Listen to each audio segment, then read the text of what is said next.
अस्सलामुअलैकुम दोस्तों, मेरा नाम डॉक्टर अली असगर है और आज की इस वीडियो में हम डिस्कस करने जा रहे हैं मोस्ट इंपॉर्टेंट की points of enzymes related to MDK. वो पॉइंट्स आज की इस वीडियो में हम डिस्कस करने जाएंगे एंजाइम से रिलेटेड, जो कि एमडीके के एग्जाम में एमसीक्यू की फॉर्म में आ सकते हैं। तो आज के इस वीडियो को हम स्टार्ट करते हैं। टर्म एंजाइम्स जो है वो सबसे पहले यूज़ करने वाले साइंटिस्ट का नाम याद रखना है, फ्रेडरिच विल्हेम। राइबोजाइम को सबसे पहले डिस्कवर करने वाले साइंटिस्ट का नाम याद रखना है, थॉमस चेस एंड सिडनी अल्टमेट। अब एंजाइम्स की कुछ प्रॉपर्टी की बात करेंगे। प्रोटीनिशियस इन नेचर, ज़्यादातर ये प्रोटीन नेचर के होते हैं और प्रोटीन की भी आपको मालूम है फाइब्रस, ग्लोबुलर, अलग अलग टाइप्स हैं। तो ग्लोबुलर प्रोटीन होते हैं। Specific in nature, her substance के लिए एक पर्टिकुलर जो है वो एंजाइम्स होता है, यानी स्पेसिफिक होता है, यानी एक पर्टिकुलर एंजाइम हर चीज़ पर अफेक्ट नहीं कर सकता। हर पर्टिकुलर सबस्ट्रेट के लिए एक पर्टिकुलर एंजाइम होता है। अब फिर हमारे पास एंजाइम्स को एंडो एंजाइम और एक्सो एंजाइम में क्लासिफाई करते हैं। एंडो नाम से ही पता चल रहा है, act within the cell, cell के अंदर एक्ट करता है। एक्सो एंजाइम जो है वो act outside the cell, cell से बाहर वो करता है। Much greater in size than substrate, जिस चीज के ऊपर ये एक्ट करता है उसके मुकाबले में इसकी साइज बहुत ज्यादा होती है। Particular site to react with substrate, हर एंजाइम के पास एक पर्टिकुलर साइड होती है, एक जगह होती है, पर्टिकुलर पोर्शन बना होता है जिसमें वो सबस्ट्रेट के साथ जो वो रिएक्ट करता है, उसे एक्टिव साइट कहते हैं। Activity accelerated by certain ions और सोल्ट, एंजाइम की जो एक्टिविटी है वो कुछ आइंस और सोल्ट जो है उसको एक्सेलरेट करते हैं, उन्हें एक्टिवेटर्स कहते हैं। एक्टिवेटर की एग्जांपल याद रखनी है, मैंगनीज, मैग्नीशियम क्लोराइड एक्सेट्रा, ये जो है वो एक्टिवेटर के तौर पे काम करते हैं। Every enzyme specifically react with special substance called substrate, हर एंजाइम जो है वो स्पेसिफिकली मखसूस तरीके से स्पेशल चीज़ों के साथ जो है वो रिएक्ट करता है, उन चीज़ों को हम कहते हैं सबस्ट्रेट। अब ये जो एक्टिव साइड है, उस एक्टिव साइड के दो पार्ट हैं, एक बाइंडिंग साइड कहलाती है, एक कहलाती है कैटालिटिक साइड। बाइंडिंग साइड हमारे पास क्या है, make temporary bonds with substrate, substrate के साथ ये टेम्पररी बॉन्ड बनाता है। जबकि कैटालिटिक साइड नाम से ही पता चल रहा है, responsible for catalytic activity, catalyst वाली जो एक्टिविटी है उसके लिए ये रिस्पॉन्सिबल होता है। अब इसी तरीके से एंजाइम्स की अगर हम बात करते हैं, non protein part of enzyme is called, enzymes का जो नॉन प्रोटीन पार्ट होता है उसे हम कहते हैं कोफैक्टर। अब कोफैक्टर को दो हिस्सों में क्लासिफाई करते हैं। अगर कोफैक्टर जो है वो ऑर्गेनिक है तो ऑर्गेनिक की अभी हम बात करेंगे, इनऑर्गेनिक है तो ये डिटैचेबल होता है, अलग हो सकता है। मेटेलिक आइंस, ये नॉर्मली जो वो मेटेलिक आइंस होते हैं ये एक्टिवेटर का काम करते हैं। जबकि ऑर्गेनिक वाला जो पार्ट होता है इसको दो हिस्सों में हम डिवाइड करते हैं। एक कहलाता है कोएंजाइम, जिसमें NAD FAD है, बिहेव लाइक इनऑर्गेनिक कोफैक्टर। ये जो कोएंजाइम होता है ये इनऑर्गेनिक कोफैक्टर की तरह काम करता है क्योंकि ये डिटैचेबल होता है, ये अलग हो सकता है। जबकि प्रोस्थेटिक जो है वो क्या है, प्रोस्थेटिक ग्रुप जो है वो bonded covalently and permanent part, ये जो है वो एंजाइम का जो है वो कोवेलेंटली बॉन्ड के जरिए जुड़ा हुआ होता है, ये एंजाइम का परमानेंट पार्ट के तौर पे काम करता है। डू नॉट डिटेचेबल, ये एंजाइम के साथ अलग नहीं हो सकता। इसके एग्जांपल है magnesium contain porphyrin of chlorophyll, ये प्रोस्थेटिक ग्रुप की क्या है, एग्जांपल है, अच्छे से याद रखनी है। फिर इसके बाद एपो एंजाइम की बात करेंगे, कॉन्जुगेटेड एंजाइम विदाउट कोफैक्टर, वो एंजाइम जो कॉन्जुगेटेड है इसमें कोफैक्टर शामिल ना हो, यानी उसका जो है वो नॉन प्रोटीन वाला पार्ट ना हो, तो ये एपो एंजाइम कहलाता है। It does not work separately, apo enzyme जो है वो अलग से काम नहीं करता। होलो एंजाइम क्या है, activated enzyme plus cofactor, enzymes के साथ जो है वो कोफैक्टर जुड़ जाता है, तो ये कहलाता है होलो एंजाइम। अब जो है वो कुछ हमारे पास जो है वो थ्योरीज हैं, lock and Q theory. Lock और क्यू थ्योरी जो है वो एंजाइम्स के जो एक्ट करने का जो मॉडल है वो एमिल फिशर नाम के साइंटिस्ट ने पेश किया था। इसमें इस थ्योरी के मुताबिक जो है, जैसे लॉक और की नाम से ही पता चल रहा है, हर किसी भी पर्टिकुलर ताले को खोलने के लिए एक मखसूस चाबी चाहिए होती है। सेम इसी तरीके से हर एंजाइम का एक मखसूस सबस्ट्रेट होता है। इस थ्योरी के मुताबिक एंजाइम्स की जो एक्टिव साइड होती है वो रिजिड होती है, इसकी एक पर्टिकुलर शेप होती है। फिर इसके बाद इंड्यूस फिट मॉडल जो है वो कॉशलैंड नाम के साइंटिस्ट ने जो है वो पेश किया था। इसके मुताबिक एक्टिव साइट जो है वो क्या है, फ्लेक्सिबल है।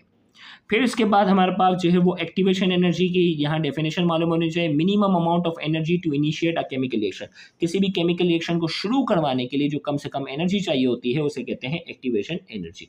फिर एंजाइम्स एक्टिविटी की बात करेंगे, quantity of substrate transform into product per unit time, यानी एक सेकेंड में सबस्ट्रेट की कितनी अमाउंट जो है वो प्रोडक्ट में कन्वर्ट होती है, वो कहलाती है एंजाइम्स एक्टिविटी। अब जो है वो वन बाय वन हम जो है वो फैक्टर के बारे में हम डिस्कस करने जाएंगे कि कौन कौन से फैक्टर हैं जिसके ऊपर एंजाइम्स जो है उसकी एक्टिविटी डिपेंड करती है। सबसे पहले हम बात करेंगे temperature. Most of the enzymes in higher organism have optimum temperature between 25 to 42 degree centigrade. ज़्यादातर जो हायर ऑर्गेनिज्म है उनके जो एंजाइम्स हैं उसकी ऑप्टिमम टेम्परेचर का मतलब है most suitable temperature. Most suitable temperature इसका जो है वो 25 से लेकर 42 डिग्री सेंटीग्रेड के दरमियान है। Increase in 10 degree centigrade of temperature double this rate of reaction. जब भी हम 10 डिग्री सेंटीग्रेड तक टेम्परेचर बढ़ा देते हैं तो इसकी एक्टिविटी जो एंजाइम की होती है वो लगभग डबल हो जाती है। Rate of enzyme activity is maximum. जिस टेम्परेचर पर एंजाइम की एक्टिविटी जो है वो मैक्सिमम होती है उस टेम्परेचर को कहते हैं ऑप्टिमम टेम्परेचर। ऑप्टिमम का मतलब ही होता है मोस्ट सुटेबल। हाईली एक्टिव जो है ये ज़्यादातर 37 डिग्री सेंटीग्रेड पे होते हैं। कंप्लीटली डीनेचर जो है वो 100 डिग्री सेंटीग्रेड पे हो जाते हैं और इनकी एक्टिविटी मिनिमम जो होती है वो 0 डिग्री सेंटीग्रेड पे होती है। ये सारे समझो एक एक MCQ है। फिर इसके बाद जो है वो थर्मोफिलिक बैक्टीरिया की बात करेंगे। उनका जो है have optimum temperature of 70 degree centigrade और हायर। थर्मोफिलिक बैक्टीरिया जो है इनका optimum most suitable temperature 70 degree centigrade या इससे भी ज़्यादा है। Use in biological washing powder at high temperature washing machine. Biological washing powder में इसका इस्तेमाल किया जाता है, हाई टेम्परेचर वॉशिंग मशीन के अंदर इसका इस्तेमाल किया जाता है। फिर दूसरा फैक्टर आ जाता है pH. Majority of the human digestive enzyme work in the range of. ज़्यादातर जो ह्यूमन डाइजेस्टिव एंजाइम है उनकी पीएच आपने याद रखनी है 7 to 8 के दरमियान काम करते हैं। पेप्सिन की जो ऑप्टिमम पीएच है वो 1.4 है। अगर रेंज पूछी जाए तो 1.5 से लेकर 2.5 है। अमाइलेज की जो ऑप्टिमम पीएच है वो 8.5 है। एंजाइम्स की जो एक्टिविटी है वो डायरेक्टली प्रोपोर्शनल है एंजाइम की कंसंट्रेशन के, और एंजाइम की एक्टिविटी जो है वो डायरेक्टली प्रोपोर्शनल किसकी है, सबस्ट्रेट की कंसंट्रेशन। जैसे जैसे एंजाइम की कंसंट्रेशन बढ़ाते हैं एक्टिविटी बढ़ती है, जैसे जैसे सबस्ट्रेट की कंसंट्रेशन बढ़ाते हैं एंजाइम्स की एक्टिविटी बढ़ती है। Enzymes inhibition. Inhibitor substance which decrease the activity of an enzyme. Inhibition नाम से पता चल रहा है, इनहिबिटर वो चीज़ें होती हैं जो एंजाइम की एक्टिविटी को डिक्रीज कर देती हैं। अब इस इनहिबिशन को 3 हिस्सों में क्लासिफाई करते हैं, competitive inhibition, non competitive inhibition, uncompetitive inhibition. Competitive inhibition क्या है, बाइंड टू एक्टिव साइट। ये जो है वो क्या करते हैं, एंजाइम्स के एक्टिव साइट पर क्या होते हैं, बाइंड होकर उसकी एक्टिविटी को रोकते हैं। एग्जाम्पल है पेनिसिलिन जो कि एंटीबायोटिक है, जो बैक्टीरियल सेल वॉल की सिंथेसिस में रुकावट बनती है। नॉन कॉम्पिटेटिव इनहिबिशन क्या है, bind to any site except active site. Active site के अलावा एंजाइम्स की किसी भी साइट पर जाकर ये अटैच हो जाते हैं, उस साइट को हम कहते हैं एलोस्टेरिक साइट। और ये फीडबैक इनहिबिशन का जो प्रोसेस होता है उसमें एलोस्टेरिक साइट का एक अहम किरदार होता है। अनकॉम्पिटेटिव इनहिबिशन जिसे एंटी कॉम्पिटेटिव इनहिबिशन भी कहते हैं, यानी बगैर किसी कॉम्पिटिशन के जरिए जो है वो क्या करते हैं, एंजाइम की एक्टिविटी को रोका जाता है। अब जो है वो on the basis of substrate की जो टाइप है उस हिसाब से एंजाइम्स को जो है वो हम क्लासिफाई करते हैं। ऑक्सीडोरिडक्टेस वो होते हैं जो ऑक्सीडेशन और रिडक्शन का प्रोसेस करवाते हैं। फेरिडॉक्सिन रिड्यूसिंग सब्सटेंट, ये एग्जांपल के तौर पे याद रखना है। ट्रांसफेरेज क्या करते हैं, जो नाम से पता चल रहा है कि ट्रांसफर करते हैं एक ग्रुप को एक प्रोडक्ट से दूसरे में ट्रांसफर करने का काम करते हैं। From ATP to hexose, ATP से हेक्सोस में ये ट्रांसफर करने का काम करते हैं। एग्जांपल याद रखनी है। हाइड्रोलेस जो है वो क्या करता है, नाम से ही पता चल रहा है कि ये तोड़ने का काम करता है। हाइड्रोलाइसिस के जरिए चीज़ों को ब्रेक डाउन करते हैं। ये ओलिगोमर्स यानी ओलिगो छोटे छोटे मॉलिक्यूल आपस में जो जुड़े हुए होते हैं उनको मोनोमर में कन्वर्ट करता है। लाइस जो है वो नाम से ही अंदाजा हो रहा है, ये ब्रेक डाउन विदाउट हाइड्रोलाइसिस, ये तोड़ता है लेकिन बगैर हाइड्रोलाइसिस के। आइसोमेरेज क्या करता है, आइसोमर में चीज़ों को कन्वर्ट करता है, यानी glucose 6 phosphate to fructose 6 phosphate.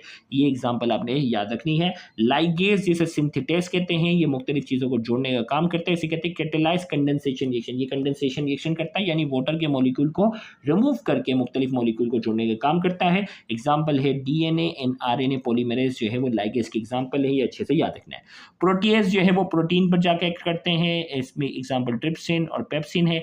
Lipase जो है वो लिपिड वाली चीज़ों पर एक्ट करते हैं। Fat into glycerol and fatty acid, fat को तोड़ देते हैं ग्लाइसरोल और फैटी एसिड में।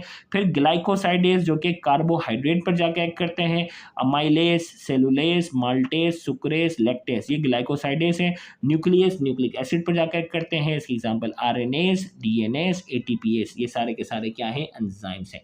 ये वो तमाम पॉइंट्स हैं जो आप अगर अच्छे से ज़हन नशीन कर लेंगे तो इंशाल्लाह एंजाइम से रिलेटेड आपका कोई भी एमसीक्यू अगर आएगा वो आसानी आप जो है वो इंशाल्लाह कवर कर जाएंगे। Thank you very much. अल्लाह हाफ़िज़।